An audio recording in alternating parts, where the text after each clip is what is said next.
सीख जो जीवन बदल दे।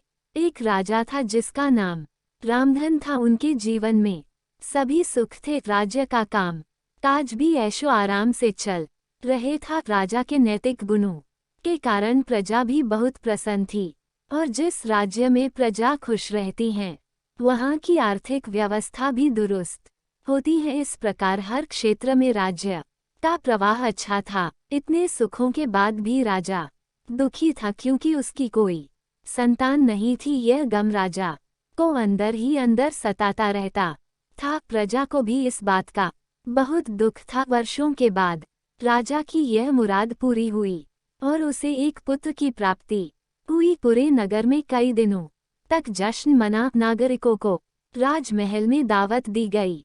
राजा की इस खुशी में प्रजा भी झूम रही थी। समय बीतता जा रहा था।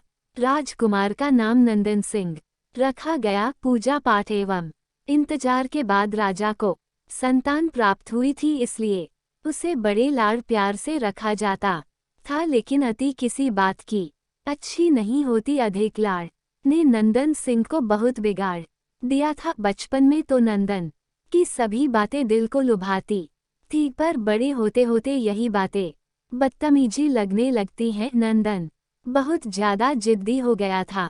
उसके मन में अहंकार आ गया था। वो चाहता था कि प्रजा सदैव उसकी जय जयकार करे, उसकी प्रशंसा करे, उसकी बात ना सुनने पर वो कोलाहल मचा देता था।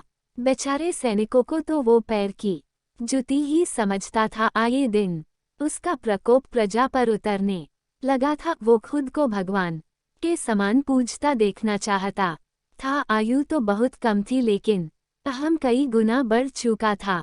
नंदन के इस व्यवहार से सभी बहुत दुखी थे। प्रजा आए दिन दरबार में नंदन की शिकायत लेकर आती थी, जिसके कारण राजा का सिर लज्जा से झुक जाता था। यह एक गंभीर विषय बन चुका था। एक दिन राजा ने सभी खास दरबारियों एवं मंत्रियों की सभा बुलवाई और उनसे अपने दिल की बात कही कि वे राजकुमार के इस व्यवहार से अत्यंत दुखी हैं। राजकुमार इस राज्य का भविष्य है। अगर उनका व्यवहार यही रहा तो राज्य की खुशहाली चंद दिनों में ही जाती रहेगी।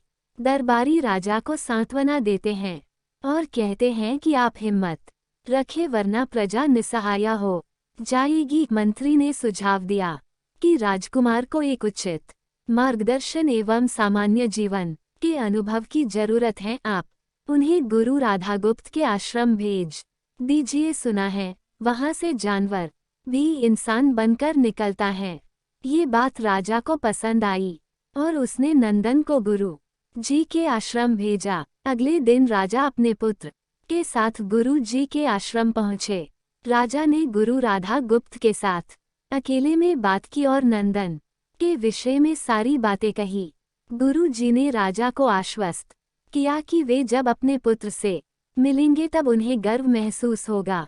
गुरु जी के ऐसे शब्द सुनकर राजा को शांति महसूस हुई और वे सहर्ष अपने पुत्र को आश्रम में छोड़कर राजमहल लौट गए। अगले दिन सुबह गुरु के खास चेले द्वारा नंदन को भिक्षा मांग कर खाने को कहा गया, जिसे सुनकर नंदन ने साफ इनकार कर दिया। चेले ने उसे कह दिया कि अगर पेट भरना है तो भिक्षा मांगनी होगी और भिक्षा का समय शाम तक ही है, अन्यथा भूखा रहना पड़ेगा। नंदन ने अपनी अकड़ में चेले की बात नहीं मानी और शाम होते होते उसे भूख लगने लगी, लेकिन उसे खाने को नहीं मिला। दूसरे दिन उसने भिक्षा मांगना शुरू किया। शुरुआत में उसके बोल के कारण उससे कोई भिक्षा नहीं देता था, लेकिन गुरुकुल में सभी के साथ बैठने पर उसे आधा पेट भोजन मिल जाता था। धीरे धीरे उसे मीठे बोल का महत्व समझ आने लगा और करीब 1 महीने बाद नंदन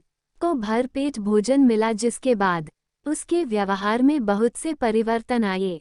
इसी तरह गुरुकुल के सभी नियमों ने राजकुमार में बहुत से परिवर्तन किए, जिसे राधागुप्त जी भी समझ रहे थे। एक दिन राधागुप्त जी ने नंदन को अपने साथ सुबह सवेरे सैर पर चलने कहा। दोनों सैर पर निकल गए। रास्ते भर बहुत बातें की।